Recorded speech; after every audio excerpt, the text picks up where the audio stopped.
तो दोस्तों आज भारतीय डीआरडीओ ने पूरी दुनिया को हिलाकर रख दिया है क्योंकि हमारे मिनिस्ट्री ऑफ डिफेंस की जो एनुअल रिपोर्ट निकलकर सामने आई है उसमें सबसे बड़ा खुलासा हो चुका है। दरअसल रिपोर्ट में यह सामने आया है कि अभी तक सब लोग यही सोच रहे थे कि भारत सिर्फ और सिर्फ लेजर हथियारों पर काम कर रहा है, लेकिन एक्चुअल में इस रिपोर्ट में बताया गया है कि न सिर्फ लेजर हथियार बल्कि जो लेजर हथियारों के भी बाप होते हैं यानी कि माइक्रोवेव वेपन्स, डीआरडीओ उन्हें ना सिर्फ बना रहा है बल्कि उनकी एक्चुअल में टेस्टिंग भी कर चुका है। और ये इतनी शॉकिंग बात क्यों है उसके लिए आप ये आर्टिकल देखिए। ये 2020 का है। उस समय गलवान घाटी की हिंसा के ठीक बाद चीन के वैज्ञानिकों ने यह दावा कर दिया था कि जी हमने एक माइक्रोवेव हथियार बना लिया है और गलवान घाटी की हिंसा के दौरान इसका इस्तेमाल भारतीय सैनिकों पर किया और भारतीय सैनिकों को हमने जिंदा जला दिया। हालांकि यह दावा बाद में झूठा निकला,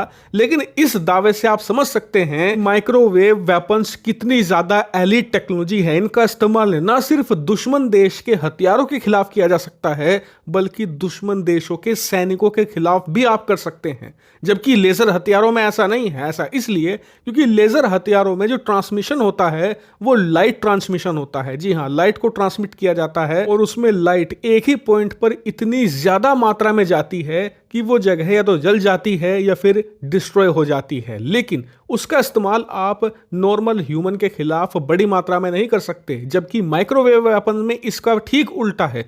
इसमें जो माइक्रोवेव्स होती हैं उन्हें ट्रांसमिट किया जाता है। इस वजह से आप इसका इस्तेमाल ना सिर्फ दुश्मन देश के लड़ाकू विमान, ड्रोन, बल्कि जो टैंक होते हैं उस पर भी कर सकते हैं, जो आर्मड व्हीकल होते हैं उस पर कर सकते हैं, यहां तक कि दुश्मन देश के सैनिकों पर भी कर सकते हैं। ये दुश्मन देश के सैनिकों को लिटरली जिंदा भून सकता है। इससे आप अंदाजा लगाइए कि माइक्रोवेव वेपन किस चीज का नाम है और कितने घातक ये हथियार हैं। और इसीलिए जब 2020 में चीन ने झूठा दावा किया तो भारत सतर्क हो गया, क्योंकि चीन उस समय झूठा दावा करके ये देखना चाह रहा था कि अगर वो माइक्रोवेव हथियारों का इस्तेमाल करता है तो दुनिया इस पर क्या कहेगी, उसकी कितनी आलोचना होगी और वर्ल्ड मीडिया का क्या रिएक्शन होगा। इसे वो कैलकुलेट करना चाह रहा था। इसलिए भारत सावधान हो गया, क्योंकि आज तो चीन झूठा दावा कर रहा है, कल को एक्चुअल में वो इसका इस्तेमाल भी कर सकता है। इसीलिए इसकी काट के लिए भारत ने खुद का माइक्रोवेव हथियार बनाने का जो काम था वो दुगनी रफ्तार से तेज कर दिया। अब मिनिस्ट्री ऑफ डिफेंस की जो रिपोर्ट आई है, जो एनुअल रिपोर्ट है, उसमें बताया गया है कि भारत ने इस हथियार को बनाकर तैयार कर लिया है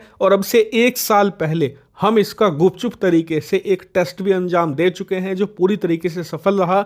आने वाले कुछ दिनों में इसके कुछ और टेस्टिंग किए जाएंगे और उसके बाद पूरी उम्मीद है कि ये इस्तेमाल के लिए पूरी तरीके से तैयार होगा। और यकीन मानिए जब ये तैयार होगा ना तो चीन को तो इतनी दिक्कत नहीं होगी, क्योंकि चीन के पास ऑलरेडी माइक्रोवेव हथियार हैं। ऐसे में दोनों देश एक दूसरे की काट करते हैं, इसलिए दोनों एक दूसरे के खिलाफ इस्तेमाल नहीं करेंगे। समस्या होगी पाकिस्तान को, क्योंकि पाकिस्तान के पास इसकी काट का कुछ भी नहीं है और चीन इतनी एलीट टेक्नोलॉजी पाकिस्तान को किसी भी कीमत पर नहीं देने वाला। ऐसे में इसका इस्तेमाल अगर भारत पाकिस्तान के खिलाफ करेगा, पाकिस्तान इसका वार झेल ही नहीं पाएगा। और पाकिस्तान के लिए मुसीबत यह है कि उसके पास इस टक्कर का हथियार कुछ भी नहीं है। ऐसे में वो इसका काट नहीं ला सकता। यही कारण है कि इस खबर से चीन से ज्यादा पाकिस्तान चिंतित है। हालांकि इस प्रोजेक्ट पर मेरी बारीक नजर है। जैसे ही इस पर कोई बड़ी खबर आती है मैं तुरंत आपको सूचित करूंगा, इसीलिए चैनल को सब्सक्राइब कर लेना।